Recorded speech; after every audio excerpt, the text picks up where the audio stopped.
O relógio da cozinha marcava 6h42 quando Fiona entrou pela porta de serviço da mansão, do jeito que fazia havia 6 anos, quase sem pensar, os pés encontrando o caminho sozinhos pelo corredor escuro dos fundos. Só que naquela manhã cada passo era um cálculo.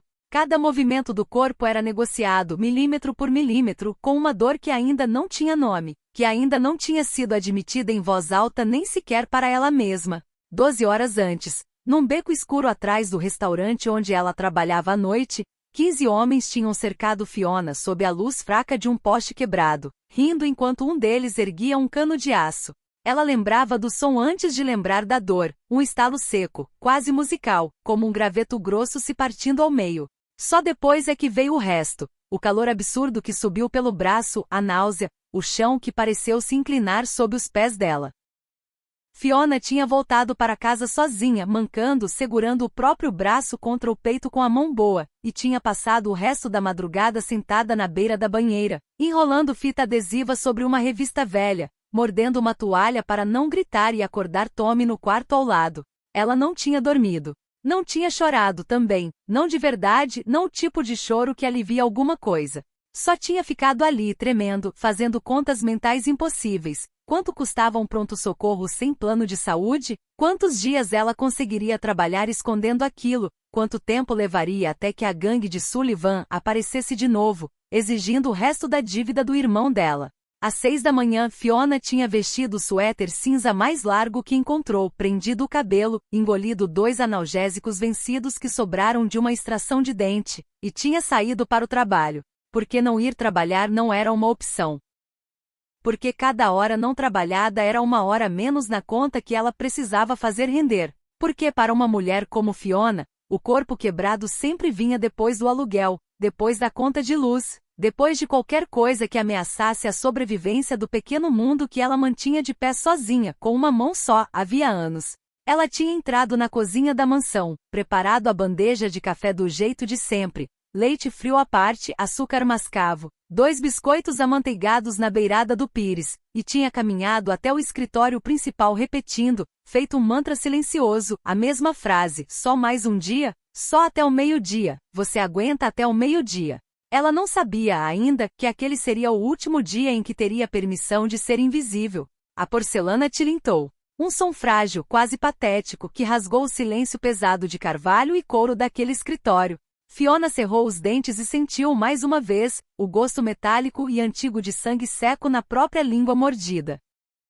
Ela se obrigou a apertar com mais força a alça da bandeja de café, usando só a mão direita. Os nós dos dedos ficaram brancos como osso. O braço esquerdo pendia inútil ao lado do corpo, enterrado nas dobras largas de um suéter de lã cinza-carvão, um suéter enorme demais para ela, resgatado dias antes do balde de objetos perdidos da mansão. Sob aquele tecido barato e áspero, o antebraço latejava num ritmo doentio, sincronizado com as batidas frenéticas do próprio coração de Fiona. A cada passo que ela dava sobre o tapete persa grosso, uma pontada quente e afiada de agonia subia do pulso até o cotovelo. Era como se alguém tivesse arrancado a medula de dentro do seu osso e colocado o vidro moído no lugar. Kieran estava sentado atrás da mesa maciça de mogno, uma silhueta recortada contra a luz cinzenta da manhã que escorria pelas janelas salpicadas de chuva.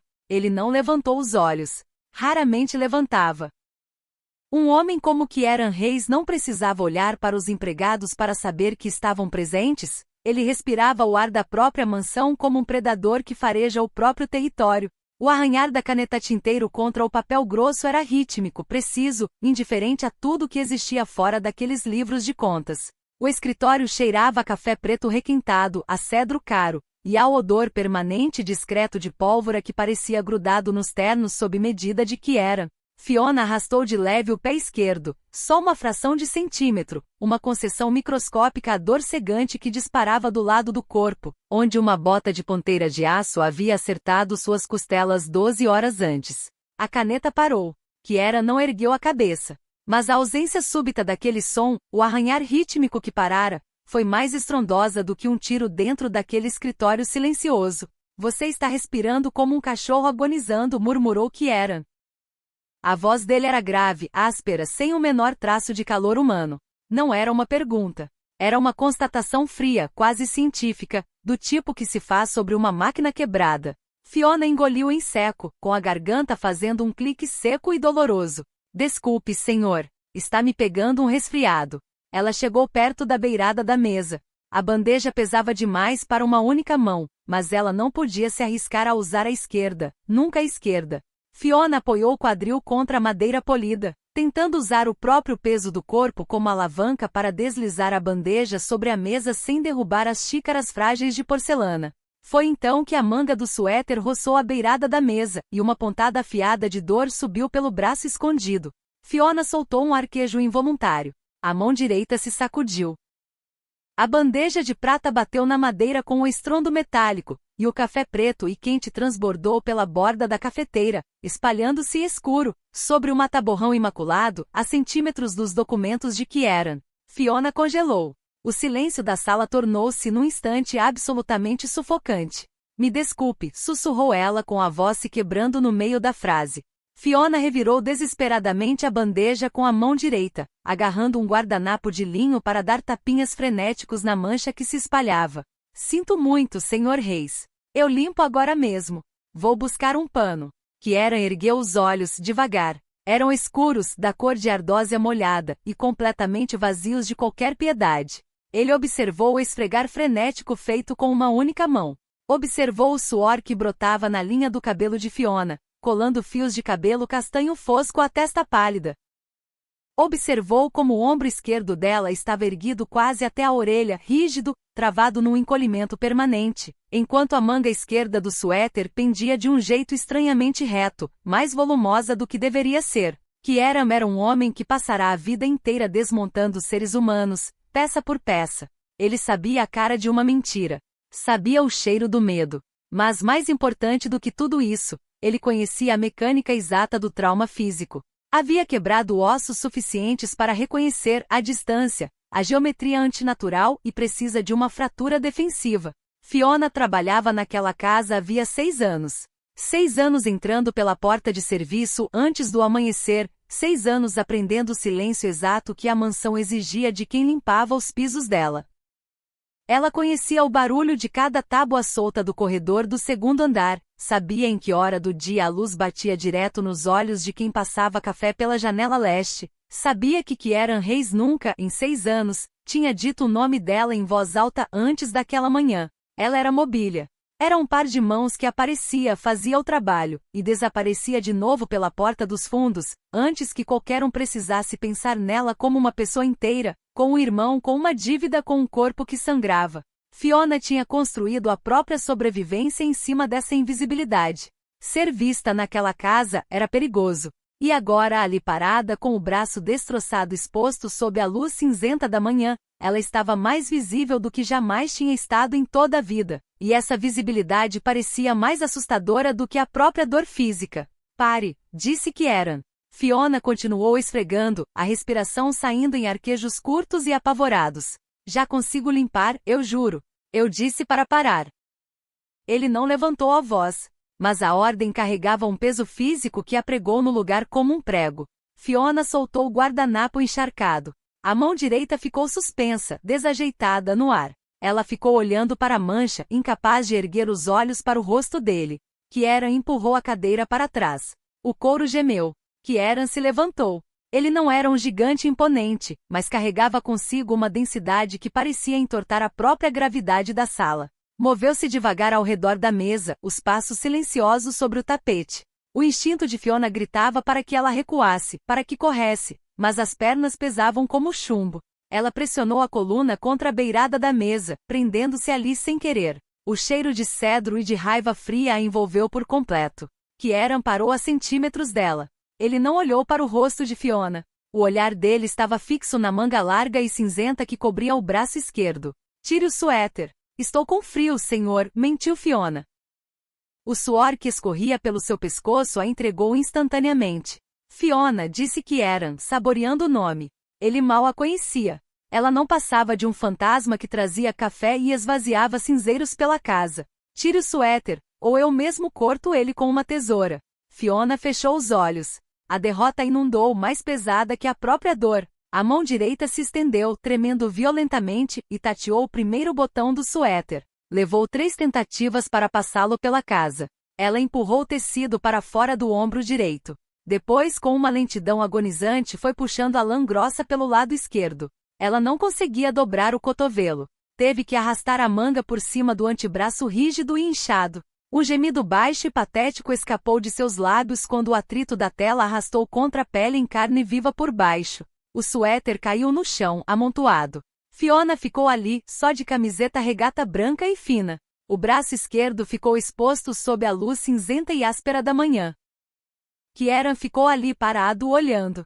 Os músculos da mandíbula se travaram, formando uma crista dura sob a pele. Ele não arquejou. Não ofereceu uma única palavra de consolo. A reação dele foi inteiramente interna, uma gota fria e negra de veneno se espalhando devagar pelo estômago. O braço era uma tela grotesca de violência. Do pulso até a metade do cotovelo, a carne estava inchada quase ao dobro do tamanho normal. A pele, esticada e brilhante, estava pintada em tons horríveis de roxo marmorizado, um preto raivoso e profundo, e um amarelo doentio, quase biliar, nas bordas. Mas não foi a cor que cortou a respiração de Kieran. Foi o ângulo. A uns 8 centímetros acima do pulso, o antebraço se curvava para dentro, numa curva antinatural e nauseante. Não havia tala. Não havia gesso. O braço estava enrolado, com força e desespero, em fita adesiva cinza, sobre uma revista brilhante que Fiona, claramente, tinha resgatado do lixo reciclável. A fita cortava a carne inchada, interrompendo a circulação, fazendo os dedos parecerem salsichas pálidas e inchadas. Quem fez isso? Perguntou Kieran. A voz dele havia descido uma oitava. Soava como pedra se moendo debaixo d'água. Fiona desviou o olhar, cravando os olhos na estante atrás do ombro de Kieran. Eu escorreguei no gelo, atrás da cozinha. Ao chegar hoje de manhã. É maio, Fiona. Não gela há 2 meses. Escorreguei na gordura. A caixa de gordura está vazando.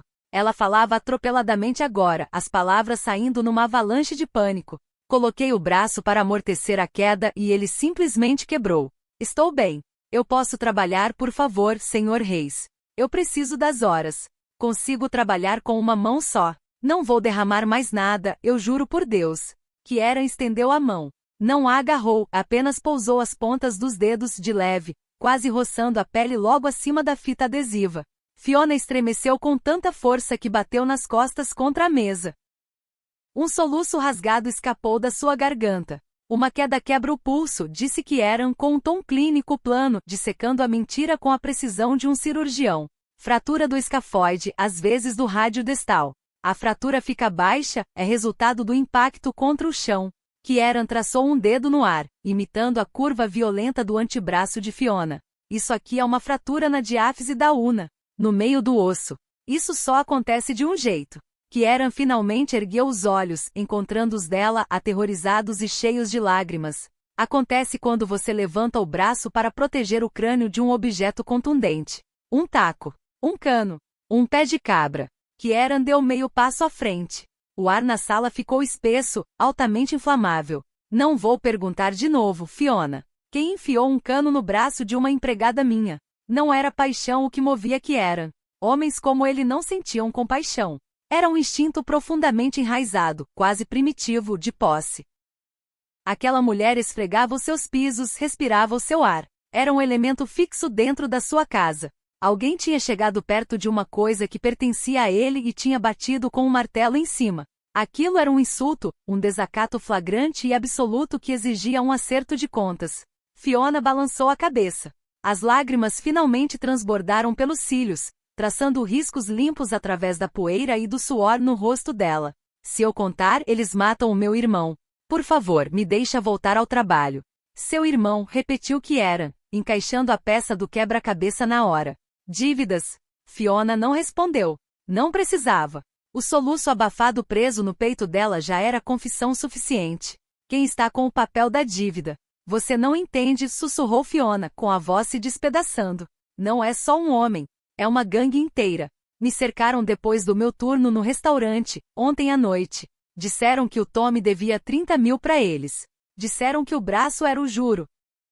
Disseram que semana que vem quebram os joelhos dele, e que se eu contasse para a polícia, arrancavam meus olhos.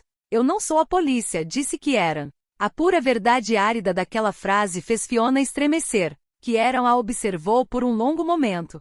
Fiona tremia violentamente agora. A adrenalina tinha se esgotado por completo, deixando só o choque e a agonia crua. Ela parecia pequena, quebrada, inteiramente inútil como empregada doméstica. Mas como estupim ela era perfeita. Nomes exigiu Kieran. Sullivan, disse Fiona vencida, desmoronando contra a mesa, a mão boa presa nas próprias costelas. O clã do Sullivan e os capangas dele. São os que tomam conta do ferro velho perto do pátio ferroviário. Éramos 15 homens no beco. Eles ficaram ali rindo, enquanto ele batia com o cano. Os olhos de Kieran se estreitaram ao ouvir o nome Sullivan. Um peixe pequeno que havia 3 meses, vinha se metendo no lado sul das docas de Kieran. Kieran já vinha procurando havia tempo uma desculpa para limpar aquela casa. Ele não esperava que a desculpa entrasse no próprio escritório, carregando uma bandeja de prata, enrolada em fita adesiva. Kieran deu as costas a ela e caminhou até o pesado telefone de disco na esquina da mesa. Ergueu o fone e discou 3 dígitos. Dr. Evans, disse Kieran no telefone, os olhos fixos na chuva lá fora. Suba para o escritório principal, traga a maleta. Tem uma fratura de ulna que precisa de redução, e provavelmente costelas quebradas também. Ele desligou sem esperar resposta. Depois tirou um celular preto e elegante do bolso do paletó. Descou outro número. Galé disse que era assim que a ligação foi atendida. Traga as vans. Chame os homens do turno da noite. Acorda todo mundo. Uma pausa do outro lado. Depois uma voz áspera perguntou. Pra onde vamos, chefe? O ferro velho do pátio ferroviário. A gangue do Sullivan. Kieran se virou para olhar para Fiona. Ela escorregava pela beirada da mesa, as pernas finalmente cedendo, desabando num monte miserável sobre o tapete persa. Apertava a tala improvisada contra o peito, balançando o corpo de leve, os olhos arregalados numa mistura de agonia física e terror puro diante do que ela mesma tinha acabado de desencadear. A expressão de Kieran não mudou nem 1 milímetro. Ele não sentiu nem calor humano, nem uma satisfação heroica qualquer. Só o funcionamento frio e mecânico de uma violência iminente que já estava em curso. Traz plástico grosso, disse Kieran ao telefone, sem tirar os olhos da figura trêmula de Fiona no chão. Ninguém descansa até aquele pátio ficar vazio. O Dr. Evans tinha um cheiro forte de balas de menta e de iodo cirúrgico. Era um homem pequeno, magro como um arame, com quase 70 anos, que se movia com uma eficiência apressada e irritante. Ele não bateu na porta. Simplesmente empurrou as pesadas portas de carvalho do escritório, carregando uma maleta médica de couro gasto que parecia mais velha do que ele mesmo. Fiona continuava no chão, as costas apoiadas contra a mesa de mogno, os dentes batendo. A adrenalina tinha se esgotado completamente no organismo dela, deixando um tremor frio e violento que fazia as pontas quebradas da urna se esfregarem uma contra a outra, sob a carne inchada. Evans nem olhou para Kieran. Foi direto até Fiona, deixou a maleta cair no tapete persa com um baque surdo e sem cerimônia, e se ajoelhou. Vamos tirar você do chão, murmurou Evans, enfiando as mãos por baixo das axilas de Fiona. Não puxa, arquejou Fiona, a voz quase um sussurro seco. Por favor, não puxa. Estou levantando, não puxando. Respire pelo nariz. Com uma força surpreendente, o médico idoso a ergueu. A visão de Fiona embaçou. A sala inclinou violentamente, as estantes de livros se borrando numa linha escura e desfocada. Quando a visão dela clareou de novo, ela já estava deitada de costas no sofá Chesterfield de couro, do outro lado do escritório. O couro frio e macio mordia a pele dela através da fina camiseta regata. Kieran estava junto à janela, de costas para a sala. Ele deslizava um carregador negro e pesado dentro do cabo de uma pistola. O clique metálico do armamento cortou o som da chuva batendo no vidro. Kieran guardou a arma num coldre escondido sob o paletó. Vou ter que cortar essa fita, disse Evans, tirando uma tesoura de trauma pesada da maleta. Vai puxar a pele. Vai doer. Fiona sentiu fracamente. Não conseguia articular palavras. Fechou os olhos com força e agarrou um punhado da almofada de couro com a mão boa. O primeiro corte da tesoura na fita adesiva grossa e prateada soou impossivelmente alto. Depois veio o rasgo. O adesivo tinha grudado na pele por causa do suor e do inchaço. Quando Evans arrancou a fita, ela levou junto pedaços da pele destendida, em carne viva. Fiona não gritou. Apenas gemeu um som agudo, fino e patético preso no fundo da garganta. Lágrimas brotavam sem parar do canto dos olhos, escorrendo até se acumular nas orelhas. Quando a tala improvisada de revista finalmente caiu no chão, o cheiro atingiu o ar, um aroma leve de cobre, do sangue preso sob a pele, misturado ao odor azedo do suor nervoso. O antebraço ficou completamente exposto contra o couro escuro do sofá. Sem a compressão apertada da fita, a curva antinatural do osso ficou assustadoramente evidente. Parecia um pedaço de lenha rachada tentando furar uma ameixa toda arroxeada. Kieran se afastou da janela. Olhou para o braço. A expressão dele permaneceu completamente em branco, um vazio de emoção que era, em si, aterrorizante. Ele pegou um sobretudo escuro de lã que estava sobre uma cadeira. Não, disse Fiona engasgando. Kieran parou, um braço já dentro da manga. Ele olhou para ela. Não faz isso, sussurrou Fiona, o peito arfando enquanto ela lutava para respirar. Se você for lá se matar eles, a culpa vai ser minha. Eu não quero isso. Só queria manter meu emprego. Eu pago os 30 mil. Vou dar um jeito. Você ganha $8 por hora, Fiona, disse Kieran com calma. Você não pagaria 30 mil nem trabalhando aqui uma década inteira. E eles vão saber que você me contou. Vão voltar atrás do Tommy. Kieran terminou de vestir o sobretudo. Ajeitou a gola com movimentos precisos e pausados. Eles não vão voltar atrás do Tommy, disse Kieran, a voz descendo para aquele registro grave e rouco que arrepiava os pelos dos braços de Fiona. Os mortos não cobram dívidas. E os mortos não quebram os ossos de gente que me pertence. Eu não pertenço a você, soluçou Fiona, a negativa arrancada dela por puro terror desesperado. Eu só limpo seus pisos. Você está sob o meu teto, corrigiu Kieran, os olhos cinza ardósia travados nos dela. Isso faz de você algo que eu mantenho, algo que eu protejo. O Sullivan chegou perto da minha casa e jogou uma pedra pela janela. Agora eu tenho que ir queimar a casa dele. Isso não tem absolutamente nada a ver com a sua alma, Fiona. Então para de chorar por isso.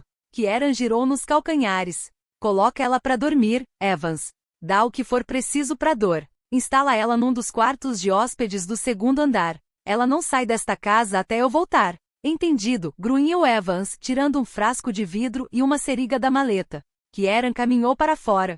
As pesadas portas de carvalho se fecharam com um clique atrás dele. Fiona ficou olhando para as portas fechadas. Um novo tipo de pânico mais profundo se instalou no peito dela. A gangue do pátio ferroviário era um pesadelo, mas era um pesadelo caótico, desordenado, humano.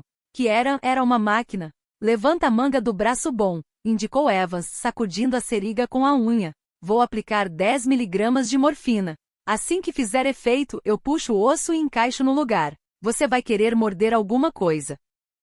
Evans jogou um cinto de couro enrolado sobre o peito de Fiona.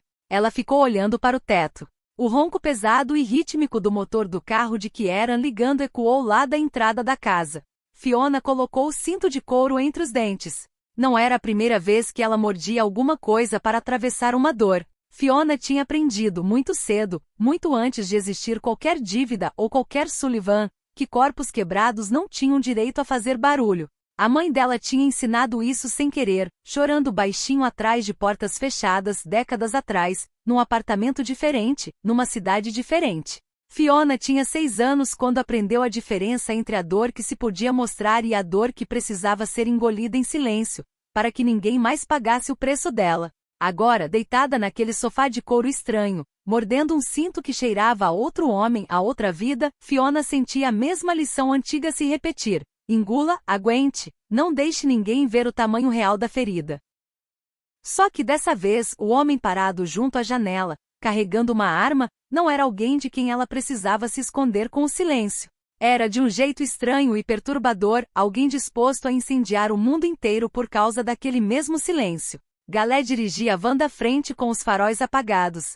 A chuva tinha piorado, transformando o acesso cheio de buracos que levava ao pátio ferroviário industrial numa fita escorregadia de lama negra. Os limpadores de para-brisa rangiam num ritmo constante, mais espalhando a água pelo vidro do que limpando de fato. Dentro da parte de trás da van de carga, 6 homens permaneciam sentados num silêncio absoluto, sufocante. Cheiravam a nylon molhado, óleo de arma e tabaco de mascar velho. Ninguém falava porque não havia nada a discutir. Todos ali conheciam a mecânica de uma varredura. Kieran ia no banco do passageiro, os olhos fixos nas silhuetas enferrujadas e enormes dos contêineres empilhados contra o céu cinza da noite. Descansava o queixo sobre os próprios nós dos dedos, olhando para fora, avaliando o perímetro. Ele não pensava em Fiona. Ou pelo menos, era isso que dizia a si mesmo enquanto contava as janelas iluminadas do galpão principal, enquanto calculava ângulos de tiro, enquanto media, em silêncio, a distância entre a cerca e a porta lateral. Havia anos que Kieran não permitia que um rosto específico ocupasse espaço na cabeça dele durante um trabalho. Rostos distraíam. Rostos faziam homens hesitarem meio segundo a mais na hora certa e meio segundo naquele tipo de trabalho. Era a diferença entre voltar para casa e voltar dentro de um saco. Mas o ângulo daquele osso quebrado, a curva impossível daquele antebraço enrolado em fita adesiva e papel de revista, continuava aparecendo atrás dos olhos dele, teimosa cada vez que ele piscava. Era irritante.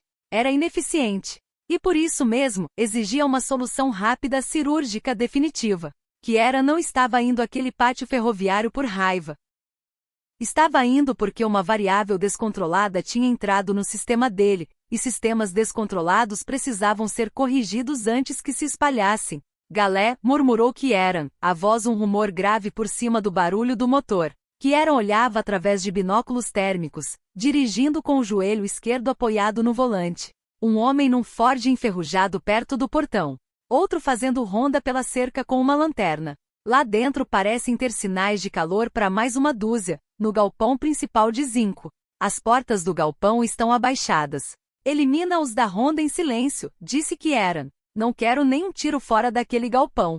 Corta a cerca de arame pelo lado sul, atrás dos contêineres. A gente aperta eles para dentro. Galé parou a van atrás de um muro de contenção de concreto desmoronado, a 50 metros do perímetro. Copiado. Os homens saíram pela traseira da van sem gritos, sem o dramático engatilhar de espingardas.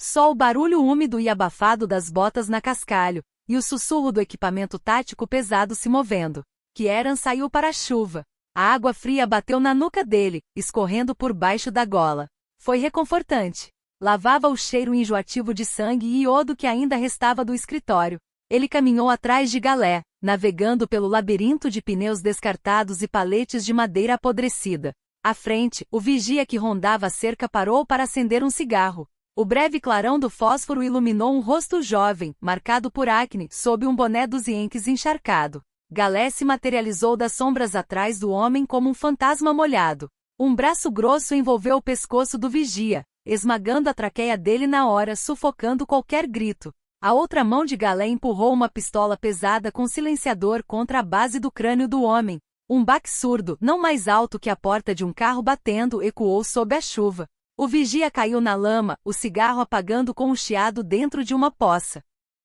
Perto do portão, 2 outros homens da equipe de Kieran arrastaram um corpo imóvel para fora do Ford enferrujado. Perímetro liberado, sussurrou Galé pelo rádio preso no peito. Corta a cerca, ordenou Kieran. O estalo metálico e pesado do alicate mordendo o arame de aço grosso foi engolido por um trovão distante. Galé puxou a cerca cortada para trás, criando um buraco irregular, do tamanho exato de um homem. Eles avançaram pelo pátio, se espalhando em leque à medida que se aproximavam do galpão principal de zinco corrugado. Uma música metálica baixa vazava pelas paredes finas, misturada à luz azul dura e crepitante de um maçarico de solda que escapava por baixo das portas abaixadas do galpão. O cheiro do lugar era esmagador: ozônio, borracha queimada, gasolina crua, cerveja derramada. Kieran parou junto à porta lateral de acesso. Testou a maçaneta, destrancada. Arrogância. Ele não sacou a arma. Deixou que Galé e os outros se posicionassem em volta da porta, os rifles com silenciador erguidos e prontos. Kieran simplesmente estendeu a mão e empurrou a pesada porta de metal. O interior do ferro velho estava iluminado com força por lâmpadas halógenas industriais penduradas do teto. Peças de carro espalhadas por todo lado, como ossos de bestas de metal. No centro do chão de concreto, um Mercedes meio desmontado descansava sobre blocos de concreto. Ao redor de uma mesa dobrável cheia de garrafas vazias e embrulhos gordurentos, estava sentado Declan Sullivan e 4 dos seus lugartenentes. Outros 7 homens estavam espalhados pela garagem, 2 perto dos tanques de solda, 3 arrancando o bloco do motor de uma Honda, e 2 dormindo num sofá sujo, encostado na parede do fundo. Declan estava rindo. Era um homem corpulento, com pescoço de touro e uma entrada de cabelo recuando na testa, uma tatuagem tribal sangrando para fora da gola de uma camiseta manchada. Ele jogava um punhado de notas amassadas de $20 no meio da mesa. Eu falei pra vocês, latia Declan, a voz estridente alta. A gente mijou em cima deles. Amanhã à noite a gente pega o irmão, quebra o joelho dele, e temos os 30 mil pra sexta-feira. Kieran cruzou a soleira. Os sapatos de couro polido ressoaram com o estalo afiado contra o concreto engordurado.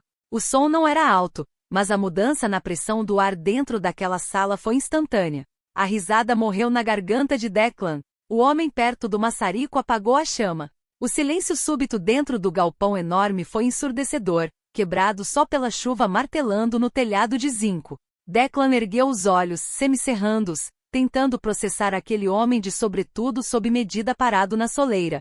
Foi então que ele viu Galé saindo das sombras atrás de Kieran, um rifle com silenciador apontado direto para o peito de Declan.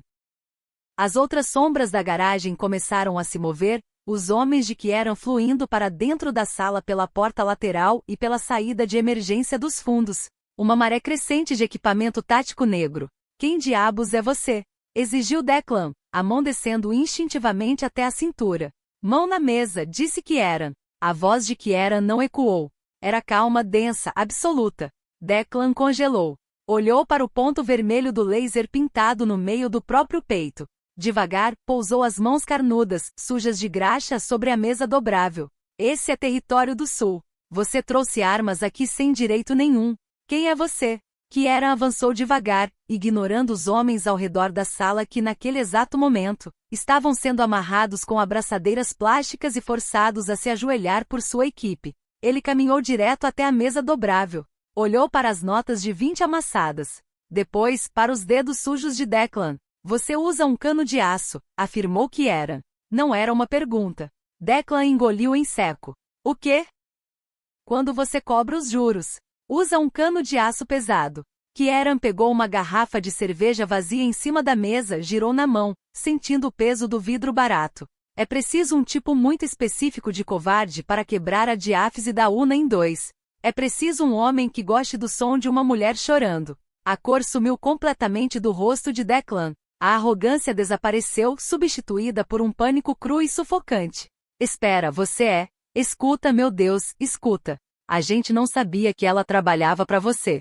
Era só uma garçonete do restaurante. A gente não sabia. Ela continua não sabendo, disse Kieran. Kieran deixou a garrafa de cerveja cair. Ela explodiu contra o concreto. Antes que Declan pudesse piscar, Kieran agarrou a mão direita do homem, a mão que ainda descansava sobre a mesa, e cravou o salto da própria bota pesada sobre o pulso de Declan, com todo o peso do corpo. O som do osso se quebrando foi um estalo úmido e nauseante que ecoou por cima da chuva. Declan gritou, um som agudo e rasgado, e desmoronou da cadeira, caindo no chão engordurado. Ele se agarrou ao pulso destroçado, se contorcendo como um peixe fisgado. Kieran olhou para ele de cima, o rosto completamente impassível. Galé, disse Kieran baixinho por cima dos gritos. Traz o plástico grosso. Vamos aterrar este pátio. Levou quase 4 horas. O plástico grosso cobriu o chão de concreto engordurado. Os homens de Kieran trabalharam em silêncio absoluto, com a disciplina fria de quem já tinha feito aquele mesmo trabalho dezenas de vezes antes, cada um sabendo exatamente a própria função, sem precisar de instruções repetidas. A chuva não parou nenhuma vez. Lá fora, o céu começou a clarear devagar, passando do preto ao cinza chumbo, e depois a um laranja sujo e violento no horizonte. Quando o galpão principal finalmente foi incendiado, as chamas subindo altas o bastante para serem vistas a quilômetros de distância, refletidas nas nuvens baixas de tempestade. Kieran ficou de pé junto à cerca cortada, observando o fogo consumir o que restava do território de Declan Sullivan. Ele não sentiu triunfo. Não sentiu satisfação. Sentiu apenas o mesmo alívio frio e mecânico que sentia sempre que uma equação complicada finalmente se resolvia em zero. O problema estava contido.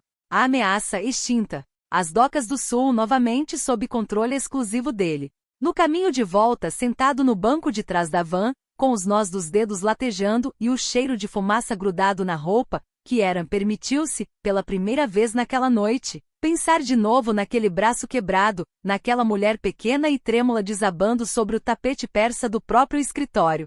Ele não sabia explicar exatamente por que aquilo o incomodava tanto. Tinha visto corpos quebrados a vida inteira, os tinha causado, os tinha limpado, os tinha contabilizado como despesa operacional sem perder o sono uma única vez. Mas havia alguma coisa na maneira como Fiona tinha mentido para ele, olhando nos olhos dele, absorvendo a dor sozinha só para proteger o próprio salário e o irmão, que tinha ficado presa em algum lugar atrás do externo de Kieran, incômoda, como uma farpa que ele ainda não conseguia arrancar. Ele decidiu ali no banco de trás da van, cheirando a chuva e a fumaça, que resolveria aquilo do único jeito que sabia resolver qualquer coisa, trazendo a farpa para perto, prendendo-a sob controle direto, onde pudesse vigiá-la de perto até ela parar de incomodar. A morfina deixava uma película metálica espessa na parte de trás da língua, como resíduo de chupar uma moeda velha de cobre. Foi com esse gosto na boca que Fiona acordou, pescando contra o calor seco e forte que vinha dos radiadores do quarto de hóspedes. Ela não sabia que horas eram. Cortinas pesadas e opacas, da cor de ameixas amassadas, sufocavam as janelas, prendendo o quarto numa meia-noite artificial forrada de veludo. O colchão embaixo dela era absurdamente macio, engolindo o peso do corpo dela num algodão egípcio de fios densos que parecia escorregadio e estranho contra a pele. Fiona estava acostumada com o áspero do poliéster barato e o rende rítmico do futon dela no Bronx. Aquela cama parecia um caixão feito de nuvens. Fiona tentou se impulsionar para cima, e o mundo girou violentamente ao redor do próprio eixo. Um peso morto pesado a prendia do lado esquerdo. Ela olhou para baixo. O braço, dos nós dos dedos até a metade do bíceps, estava envolto num gesso branco espesso. O Dr. Evans tinha feito o trabalho dele. A dor latejante e agonizante que antes consumia toda a consciência dela estava reduzida agora a uma dor ardente e localizada, amortecida pelos narcóticos fortes que nadavam na corrente sanguínea. Fiona jogou as pernas para fora da beirada do colchão. Os pés descalços tocaram o tapete felpudo.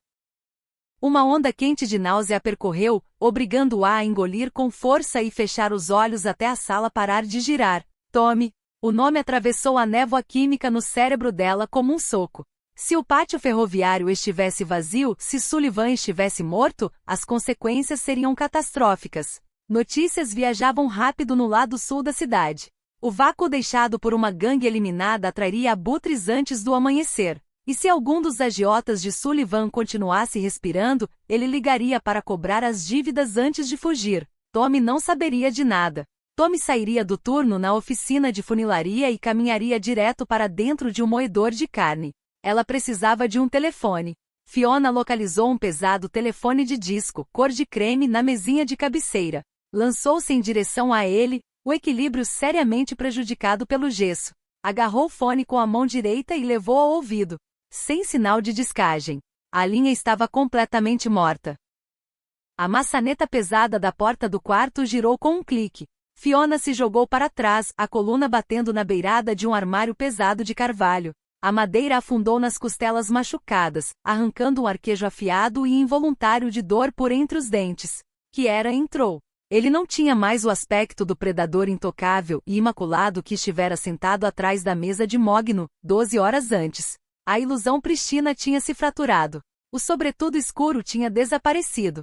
O paletó pendia descuidado sobre o ombro dele, o tecido manchado de listras escuras e úmidas de lama, e um pó branco que cheirava intensamente a cal virgem. A gravata de seda tinha sido arrancada. Os 3 primeiros botões da camisa branca estavam abertos, revelando a sombra machucada de uma clavícula. Mas foram as mãos que cortaram a respiração de Fiona.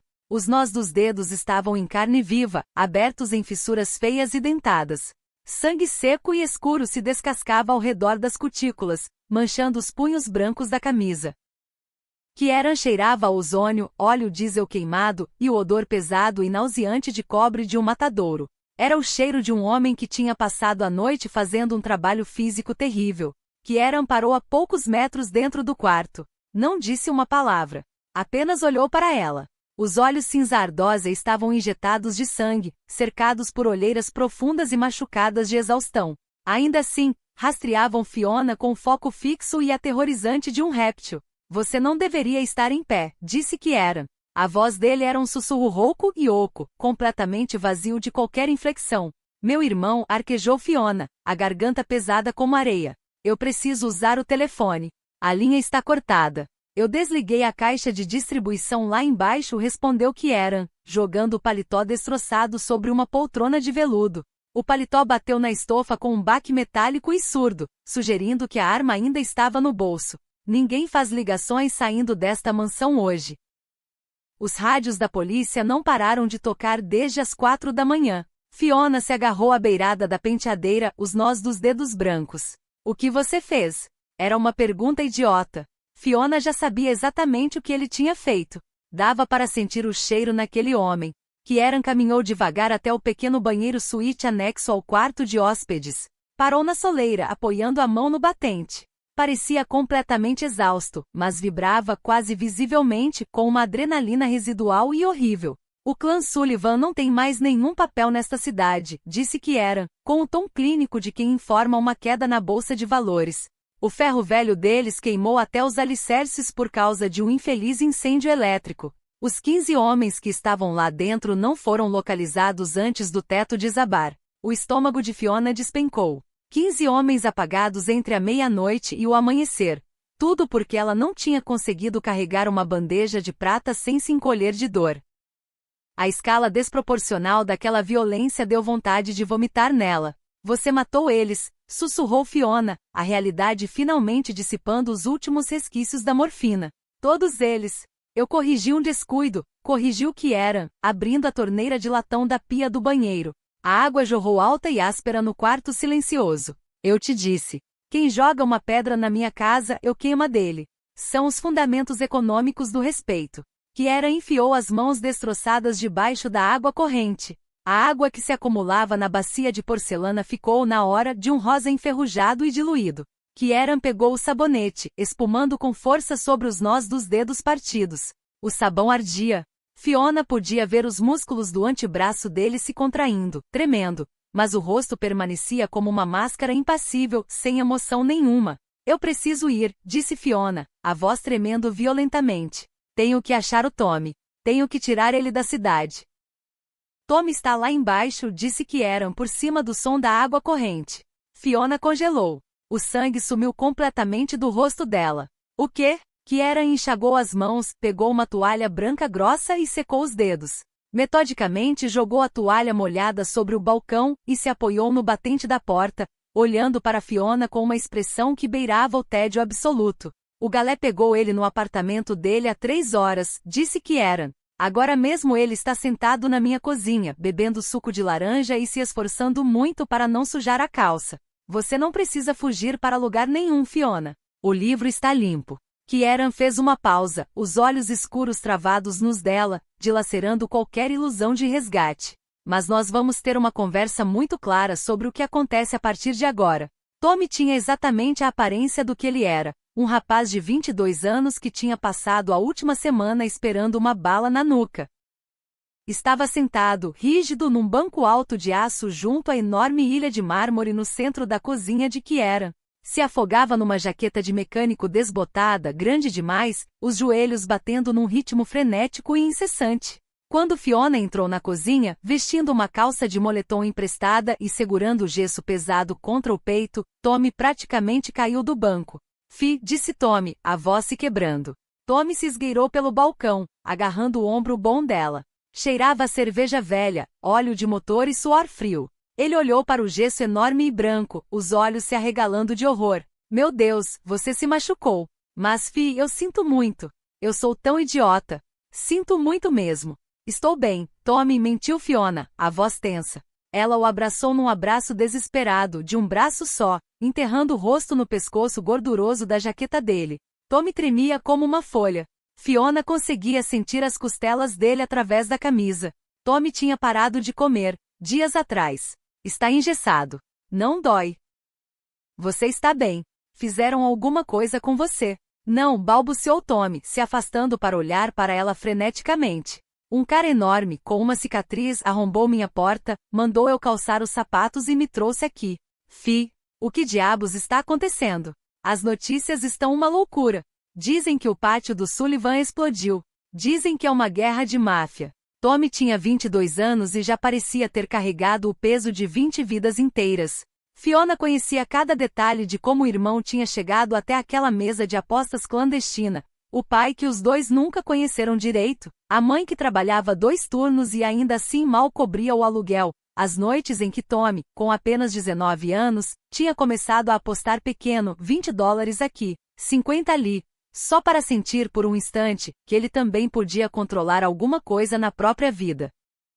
Fiona nunca tinha conseguido odiar o irmão por isso, mesmo quando as dívidas cresceram, mesmo quando ele mentiu, mesmo quando ele desapareceu por dias inteiros. Ela só conseguia ver o garoto assustado debaixo de tudo aquilo, o mesmo garoto que, quando tinha 8 anos, dormia agarrado à manga da blusa dela porque tinha medo do escuro. Proteger Tommy nunca tinha sido uma escolha para Fiona. Era simplesmente o que ela era. Não é uma guerra, interrompeu uma voz plana e grave. Tommy se encolheu violentamente, se escondendo atrás de Fiona, como se o corpo quebrado dela pudesse funcionar como escudo. Kiera entrou na cozinha. Ele tinha tomado banho. Vestia uma camiseta preta simples e uma calça escura, o cabelo molhado penteado para trás, longe da testa. O sangue e a sujeira tinham desaparecido, mas a gravidade pesada e sufocante que ele carregava consigo permanecia completamente intacta. Kieran foi direto até a máquina de café expresso comercial no balcão do fundo, ignorando completamente o terror de Tommy. Carregou metodicamente um porta-filtro. Os tilintares e estalos metálicos ecoaram alto contra as paredes de azulejo branco. O cheiro de café torrado forte encheu rapidamente a cozinha enorme, familiar e reconfortante, completamente fora de lugar em meio àquela tensão sufocante. Guerras exigem 2 exércitos, disse Kieran, do outro lado da cozinha, encaixando o filtro no lugar e acionando um pesado interruptor prateado. A máquina assobiou, cuspindo um líquido escuro e espesso numa xícara de cerâmica. O Sullivan não tinha exército. Tinha uma coleção de ladrões de ferro velho e viciados. Era um problema de controle de pragas. Nada mais. Tommy engoliu em seco ruidosamente. Senhor Reis, senhor, eu não sei nem como agradecer. Os 30 mil eu juro por Deus, eu devolvo. Vou arranjar um segundo emprego. Vou dar cada contra-cheque. Kieran se virou segurando a pequena xícara de cerâmica. Apoiou o quadril no balcão de mármore dando um gole lento. Os olhos escuros e machucados avaliaram Tommy do jeito que um açougueiro avalia um corte barato de carne. Você não ganha o suficiente num ano para cobrir o custo de combustível das vans que eu usei essa noite, disse Kieran com naturalidade. Sem contar o adicional de risco da minha equipe, os custos de limpeza, e a dor de cabeça absoluta de administrar os chefes da polícia essa manhã. Você me deve significativamente mais do que 30 mil, Tommy. Fiona sentiu um nó frio e duro se formando na boca do estômago. Deu um pequeno passo à frente do irmão. Você disse que o livro estava limpo. O livro do Sullivan está limpo, corrigiu Kieran, baixando a xícara de expresso. Porque eu queimei ele. Mas a lei fundamental do universo é a conservação de energia, Fiona. A dívida não desaparece. Ela se transfere. Kieran pousou a xícara no mármore com um clique definitivo. Essa é a nova realidade, disse Kieran, o tom vazio de malícia, o que de algum jeito tornava tudo ainda mais assustador. Era simplesmente um negócio. Tommy, você não trabalha mais na funilaria. Agora trabalha para o galé. Vai varrer o campo de tiro, lavar os veículos, carregar caixas nas docas, fazer exatamente o que mandarem, exatamente quando mandarem, e não vai apostar mais um único centavo pelo resto da sua vida. Entendido? Sim, absolutamente qualquer coisa. Kieran o ignorou, deslocando o olhar para Fiona. A temperatura na sala pareceu cair 10 graus. E você? Disse Kieran, baixinho. Fiona prendeu a respiração. A dor latejante do braço disparou, pulsando no ritmo frenético do próprio coração dela. Você não é mais faxineira, continuou Kieran. Vai recolher seus pertences no apartamento. Vai se mudar para os aposentos de funcionários no 3º andar desta casa. Vai administrar o estoque, os horários da equipe de limpeza e a logística da cozinha. Vai ficar de plantão 24 horas por dia.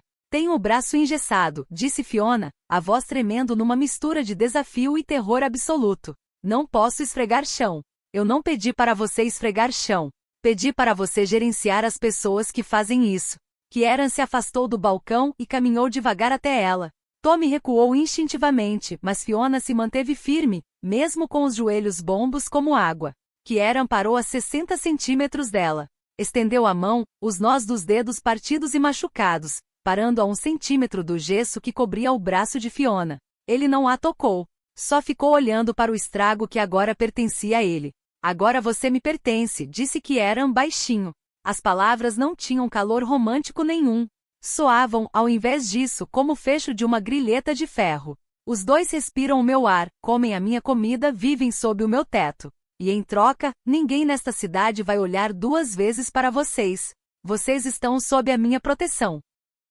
Kieran finalmente ergueu os olhos, os cinza ardósia travados nos de Fiona. Mas entenda uma coisa, Fiona. A porta desta casa só tranca por fora. Kieran se virou e saiu da cozinha, deixando para trás o leve aroma de café e o peso pesado e inegável de uma jaula caindo sobre os 2 irmãos. Fiona ficou olhando para a soleira vazia, segurando o braço quebrado, percebendo com uma clareza nauseante que ela não tinha sido salva. Ela tinha acabado de ser comprada. Fiona ficou parada ali por um longo tempo depois que os passos de Kieran já tinham sumido pelo corredor. Tommy, ao lado dela, respirava em arquejos curtos, ainda tremendo, ainda incapaz de acreditar que os 2 estavam vivos e ilesos, ou pelo menos, o mais perto de ilesos que qualquer um deles conseguiria chegar novamente. Fiona olhou para o próprio braço engessado, depois para as mãos do irmão, ainda sujas de graxa da oficina onde ele nunca mais voltaria a trabalhar. Havia uma parte dela, pequena, envergonhada, escondida bem no fundo, que sentia alívio. Um alívio doentio, mas real. Pela primeira vez em anos, ninguém ia bater na porta cobrando dinheiro que eles não tinham. Ninguém ia ameaçar quebrar os joelhos de Tommy. Ninguém ia rondar o restaurante esperando o turno dela acabar. O preço daquela segurança era a própria liberdade, mas Fiona já tinha vivido sem segurança tempo suficiente para saber exatamente quanto aquilo custava também. Ela não sabia, ainda, qual das 2 prisões doía menos. Só sabia que pela primeira vez em muito tempo, alguém parecia disposto a matar por ela, e isso de um jeito perturbador, pesava tanto quanto qualquer corrente. O gesso não respirava. Ele engolia suor, prendia a pele morta, e transformava um branco pristino e clínico num cinza opaco e riscado no espaço de uma semana. Fiona estava sentada na pequena escrivaninha de pés de garra do novo quarto dela, no 3º andar, deslizando a ponta lisa e de madeira de uma agulha de tricô por dentro do gesso. O alívio foi instantâneo, uma coceira aguda, quase dolorosa, contra a coceira agonizante do osso que estava se recuperando. Fiona puxou a agulha para fora, deixando-a cair sobre uma pilha de faturas de fornecedores, e soltou um suspiro longo e exausto. O novo quarto dela cheirava a óleo de limão, a saquinhos velhos de lavanda, e a leve e persistente poeira de um espaço que não era habitado havia uma década. Era maior do que o apartamento inteiro dela no Bronx. Uma cama pesada de carvalho dominava o centro do cômodo, ladeada por abajures de latão e um armário enorme. Era um quarto lindíssimo. Parecia exatamente uma cela de isolamento forrada de veludo. Nas primeiras semanas Fiona tinha aprendido sozinha, sem nenhuma explicação e sem nenhuma ajuda, a administrar uma casa inteira. Ninguém lhe entregou um manual. Ninguém se sentou com ela para explicar como funcionavam os pedidos de fornecedores, como se organizava a escala das 6 funcionárias de limpeza, como se calculava o estoque da adega ou os horários dos motoristas que revezavam a segurança do portão. Fiona aprendeu observando, perguntando o mínimo possível, e errando em silêncio até acertar. Aprendeu que Kieran detestava esperar 2 vezes pela mesma informação. Aprendeu que a cozinha precisava de pão fresco às 6 da manhã, sem exceção, mesmo que isso significasse acordar às 4 para supervisionar a padaria terceirizada. Aprendeu, sobretudo, que administrar aquela casa era menos sobre limpeza e mais sobre antecipar cada necessidade antes que ela precisasse ser dita em voz alta, porque, naquela mansão, ser pego de surpresa era, em si, uma forma de fracasso. O braço engessado tornava tudo mais lento, mais doloroso, mais humilhante. Fiona precisava segurar papéis com o queixo enquanto assinava recibos com a mão boa. Precisava pedir ajuda para carregar caixas que antes, ela carregava sozinha sem pensar 2 vezes, e cada pedido de ajuda era recebido com o mesmo silêncio desconfortável, o mesmo desviar de olhos, que definia todas as suas interações com o resto da equipe agora. Ela tinha se tornado eficiente por necessidade, não por talento. E aos poucos, sem perceber exatamente quando isso tinha acontecido, tinha parado de cometer os mesmos erros 2 vezes. Tinham-se passado 3 semanas desde a noite em que o céu sobre o pátio ferroviário se tingiu de um laranja violento e machucado. Naquele tempo, a dinâmica da mansão tinha mudado por completo, isolando Fiona num purgatório bizarro e assustador. Ela não era mais faxineira. Era o fantasma que vagava pelos corredores com um braço inútil, carregando uma prancheta. As outras funcionárias, mulheres com quem ela tinha dividido cigarros baratos e reclamações, junto às lixeiras da cozinha, agora baixavam os olhos quando Fiona entrava numa sala. Não falavam com ela, a menos que fossem chamadas. Saíam do caminho dela com a energia acelerada e frenética de ratos evitando uma cobra. Fiona pensava às vezes, numa tarde específica meses atrás, antes de tudo aquilo, ela e Sarah sentadas na escada dos fundos, dividindo um único cigarro entre duas, rindo baixinho de alguma piada boba sobre um dos motoristas da mansão. Sarah tinha uma risada alta contagiante, do tipo que fazia Fiona esquecer, por 5 minutos inteiros, que a vida dela era uma corda bamba constante. Naquela tarde Sarah tinha dito, sem drama nenhum, só constatando um fato. A gente devia ter nascido em outra família, Fi. A gente trabalha demais para ganhar tão pouco. E Fiona tinha concordado e as duas tinham voltado ao trabalho, e nenhuma das duas imaginava que meses depois, aquela mesma cumplicidade simples se transformaria em silêncio, em olhos baixos, num senhorita, que doía mais do que qualquer insulto. Fiona não culpava Sarah. Sabia exatamente o que era ter medo de alguém que, da noite para o dia, passa a carregar chaves e autoridade sobre a própria sobrevivência de quem trabalha ali. Ela mesma teria feito o mesmo, se estivesse do outro lado. Mas isso não tornava o silêncio mais fácil de suportar. Cada manhã em que Fiona entrava na cozinha e via o esfregar parar, via os ombros das outras mulheres se enrijecerem. Ela sentia uma pontada que não tinha nada a ver com o osso ainda se soldando dentro do gesso. Era uma dor diferente, a dor de perceber que ela não tinha subido de posição. Tinha sido isolada. Elas sabiam. Ninguém tinha contado explicitamente o que tinha acontecido com a gangue de Sullivan, mas o lado sul da cidade respirava rumores, e a ascensão repentina e explosiva de uma faxineira machucada, agora encarregada de administrar a casa inteira, pintava um quadro muito claro e muito sangrento. Fiona era radioativa. Era a mulher pela qual Kieran tinha incendiado um quarteirão inteiro da cidade. Fiona odiava aquilo. Odiava o silêncio. Odiava o jeito que as chaves pesadas de prata, presas no cinto dela, tilintavam pelos corredores silenciosos, anunciando a chegada dela como a de uma carcereira. Mas, acima de tudo, odiava o nó retorcido e nauseante de alívio que se instalava, pesado, no estômago dela, toda noite, quando ela trancava a própria porta. Ela não se encolhia mais diante das sombras. Tommy não desviava mais de chamadas telefônicas. O peso esmagador e sufocante da pobreza e da dívida tinha sido cirurgicamente removido, substituído pelo peso igualmente esmagador e sufocante de Kieran Reis. Às vezes, tarde da noite, Fiona se pegava sentada na beirada daquela cama enorme demais, olhando para as próprias mãos, uma boa, uma ainda presa dentro do gesso, tentando entender exatamente em que momento tinha deixado de ser dona da própria vida. Não tinha sido na noite do escritório, nem na noite do incêndio. Tinha sido devagar, quase imperceptível, feito água escorrendo por baixo de uma porta, uma chave nova pendurada no cinto, um título novo grudado ao nome dela, um quarto novo com cheiro de lavanda velha que ela nunca tinha escolhido. Fiona sentia falta, de um jeito estúpido e teimoso, das coisas mais simples da vida antiga, do barulho do trem elevado passando perto da janela do apartamento no Bronx, do cheiro de fritura do restaurante onde trabalhava, até das reclamações bobas que trocava com Sarah junto às lixeiras. Aquela vida tinha sido pobre, cansativa, sempre à beira do desastre. Mas tinha sido dela. Essa não era. Uma batida seca quebrou o silêncio do quarto. Entra, chamou Fiona, se endireitando e puxando o enorme suéter cinza sobre a borda superior do gesso. A porta se abriu. Não era uma das funcionárias. Era Galé.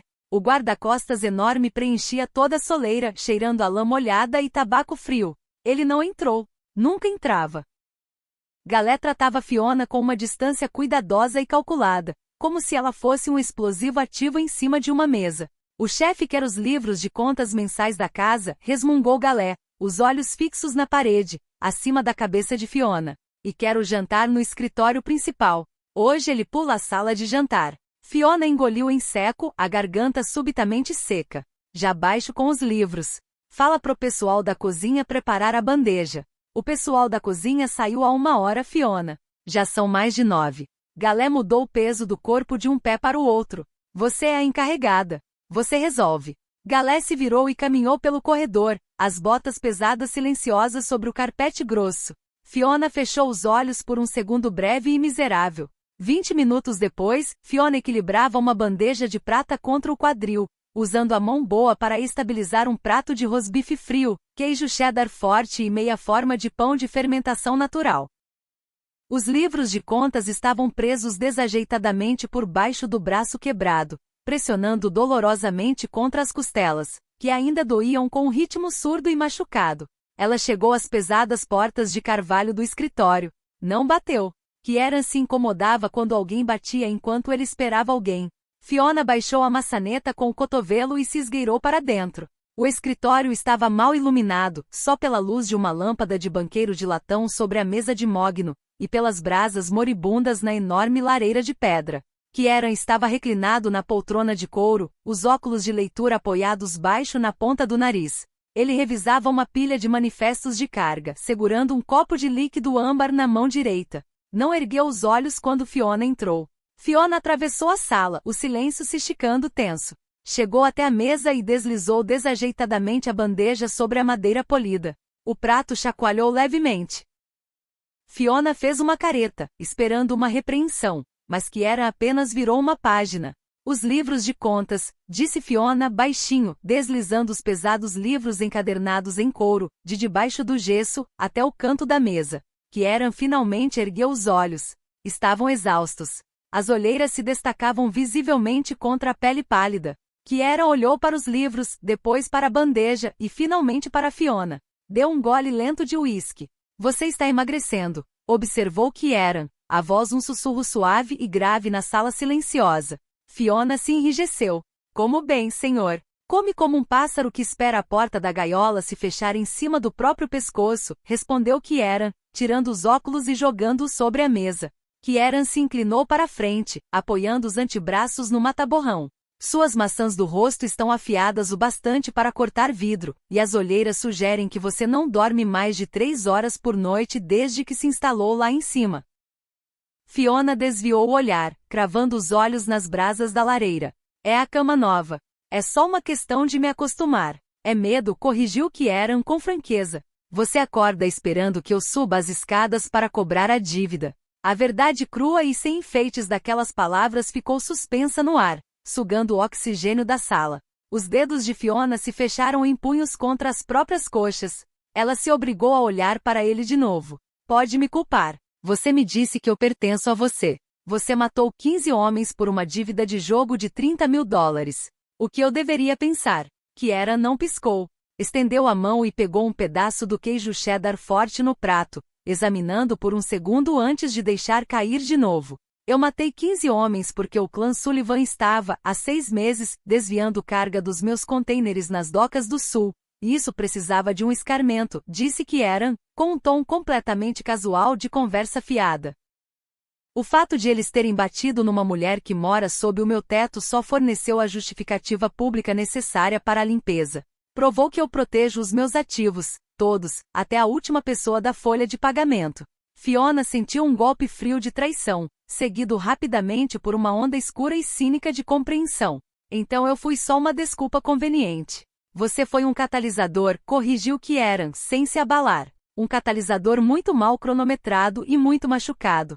Se você acha que eu arrasei um quarteirão inteiro por algum tipo de cavalheirismo romântico retorcido, você andou lendo romance barato demais. Fiona, eu sou um homem de negócios. Eu equilibro livros de contas. As palavras deveriam tê-la ferido. Deveriam tê-la feito se sentir pequena, insignificante, usada. Em vez disso, uma sensação estranha e perversa de alívio a invadiu. Kieran não era obcecado por ela. Ele não tinha incendiado um prédio por amor. Tinha feito por poder. E poder, Fiona entendia. Poder era uma moeda que se podia prever, uma equação com regras fixas. Proteja o que é seu, destrua o que ameaça, mantenha o equilíbrio da balança. Não havia romance ali, não havia posse doentia, não havia nenhuma versão distorcida de carinho escondida atrás da violência. Havia apenas lógica fria, e Fiona, de um jeito que a assustava só de admitir, preferia 1000 vezes a lógica fria à obsessão. A obsessão violenta e descontrolada era imprevisível. Podia se transformar em ciúme, em posse, em crueldade sem motivo. O poder, pelo menos, seguia regras. E enquanto Fiona seguisse sendo útil dentro dessas regras, ela sabia, com uma certeza gélida, exatamente o que esperar dele. Então por que ficar com a gente? Perguntou Fiona, a voz se estabilizando. Se eu sou só um ativo, por que me instalar lá em cima? Por que dar emprego pro Tommy? Você tinha valor demais debaixo de um teto que não era o meu, disse Kieran, simplesmente. Fiona sentiu o rosto esquentar de raiva. As outras mulheres não falam mais comigo. Você sabe disso. A Sarah, que era minha amiga há 3 anos, agora baixa os olhos toda vez que eu entro numa sala. Eu perdi tudo que tinha antes e não ganhei nada no lugar, além de um quarto bonito e uma coleira que você mesmo admite ser uma coleira. Algo cruzou o rosto de Kieran. Não foi exatamente arrependimento, Fiona não conseguiu nomear o que era, mas foi rápido, e desapareceu quase tão depressa quanto tinha surgido. Isso não é problema meu para resolver, disse Kieran finalmente. Isso é o preço de subir. Ninguém, em lugar nenhum deste mundo, sobe de posição sem que alguém abaixo fique olhando torto. Você não perdeu amigas, Fiona. Você descobriu quais delas eram amigas de verdade e quais eram só colegas de turno com medo do mesmo patrão. Isso é informação. Informação tem valor. Kieran ergueu o copo. O gelo tilintou de leve contra o cristal. Kieran estudou o líquido âmbar por um longo tempo antes de responder. Por que você não quebrou? Disse ele baixinho. Fiona franziu a testa. Meu braço está engessado. O osso quebrou. A mente não, disse Kieran, erguendo os olhos, os cinza ardósia cravados nela. Você não entrou naquele escritório arrastando um braço destroçado até a minha mesa preocupada com qualquer outra coisa além de manter o seu emprego de $8 por hora, para proteger o seu irmão idiota. Você mentiu na minha cara para absorver a violência sozinha. A maioria dos homens mais duros da minha folha de pagamento teriam se partido em 2, e venderiam a própria mãe para evitar a dor com que você entrou ali. Kieran pousou o copo. O estalo seco ecoou alto. Lealdade assim é rara. Não se compra. Tem que se aproveitar. Kieran se recostou na poltrona, o couro gemendo sob o peso dele. Você administra esta casa porque eu sei, sem sombra de dúvida, que você vai proteger tudo aquilo pelo qual for responsável. E o Tommy lava os meus caminhões, porque enquanto eu segurar a coleira dele, você nunca vai me trair. Fiona ficou olhando fixo para ele, sentindo, pela primeira vez, o peso verdadeiro da própria coleira invisível. Não era feita de luxúria nem de malícia. Era feita de uma utilidade fria e calculada. Kieran tinha analisado o trauma dela, quantificado o amor dela pelo irmão, e usado os dois como arma para garantir uma administradora leal. Era brilhante. Era completamente sociopata. Você é um monstro? Sussurrou Fiona. As palavras escaparam antes que ela pudesse contê-las. Kieran não reagiu. Não piscou sequer. Apenas olhou para ela com um cansaço pesado e antigo. Sim, concordou Kieran baixinho. Mas eu sou o monstro que mantém os lobos longe da porta do seu irmão. Sou o monstro que coloca comida no seu prato. Kieran apontou com preguiça para as pesadas portas de carvalho atrás dela.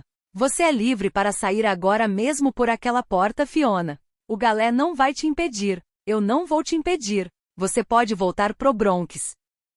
Pode voltar a servir mesas com uma mão só, e pode esperar pelo próximo peixe de baixa estirpe que decidir que o Tommy deve sangue a ele. Kieran pegou uma caneta, voltando a atenção para os manifestos de carga. A conversa tinha terminado. Ou Kieran acrescentou, o arranhar da caneta contra o papel grosso retomando o som rítmico e indiferente, você pode jantar, deitar numa cama quente, e aceitar o fato de que a sua sobrevivência exige uma certa flexibilidade moral. Fiona ficou paralisada sobre o tapete persa. As costelas doíam, o braço latejava, o cheiro de cedro, café frio e pólvora enchia os pulmões dela. Ela olhou para a porta. Pensou na corrente fria e úmida do apartamento velho dela. Pensou no terror nos olhos de Tommy, quando os homens de Sullivan o tinham encurralado no beco. Pensou no peso pesado e esmagador, mas certo, da proteção de Kieran Reis. Devagar, deliberadamente, Fiona virou as costas para a porta. Estendeu a mão boa, puxou o prato de rosbife frio para perto de si, e pegou um pedaço de pão. Levou até a boca. O pão de fermentação natural estava seco, pesado, com um gosto levemente de cinza, mas Fiona mastigou mecanicamente, engolindo pela garganta seca. Kiera não ergueu os olhos do papel. Mas, enquanto o silêncio se instalava sobre o escritório, pesado e absoluto, o arranhar da caneta dele desacelerou só uma fração. Um reconhecimento silencioso e assustador de que ela tinha tomado a decisão dela. Ela pertencia à casa agora. A luz do sol se filtrava pelas cortinas pesadas de veludo, projetando faixas longas e pálidas sobre o piso de madeira do quarto do terceiro andar. Fiona estava deitada, perfeitamente imóvel.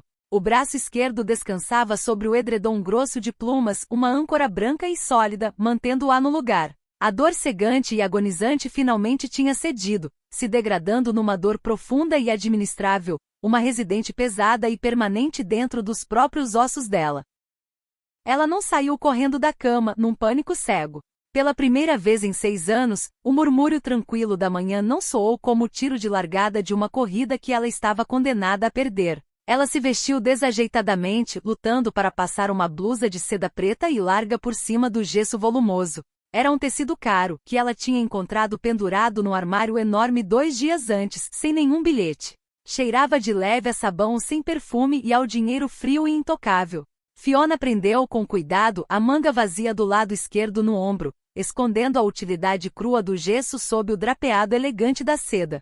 Lá embaixo, a cozinha da mansão vibrava com uma energia tensa e abafada. 4 empregadas esfregavam os fornos industriais de aço inoxidável com movimentos entrecortados e barulhentos demais, num esforço desesperado de parecer ocupadas. Quando Fiona atravessou a soleira, o esfregar parou completamente. Um silêncio pesado e sufocante desceu sobre a sala, denso bastante para afogar alguém.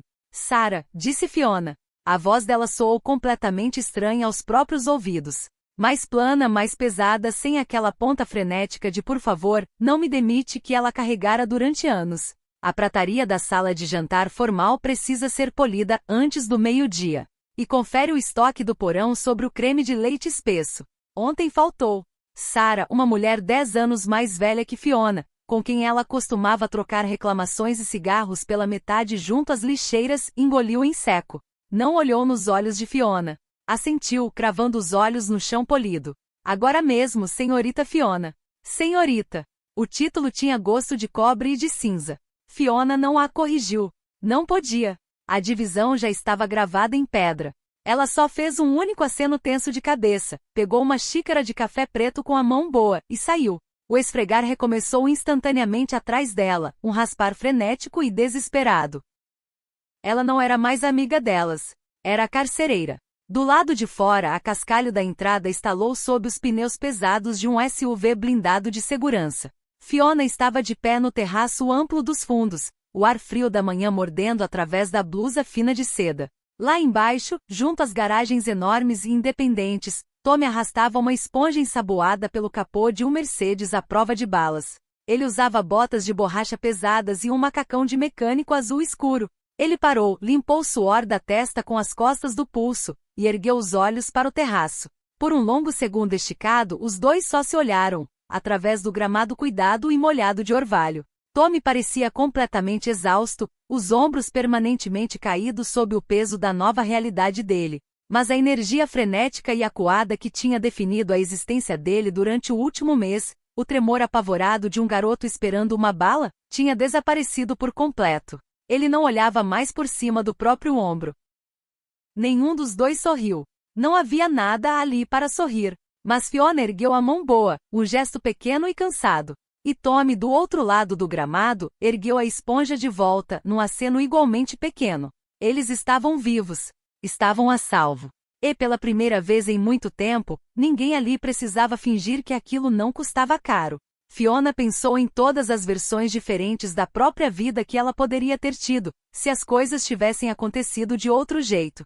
Uma versão em que Tommy nunca se aproximava de uma mesa de apostas. Uma versão em que ela nunca precisava carregar uma bandeja com um braço quebrado escondido dentro de um suéter enorme demais. Uma versão em que a palavra proteção ainda significava alguma coisa simples e gentil, sem preço a pagar. Mas essa não era a vida que ela tinha.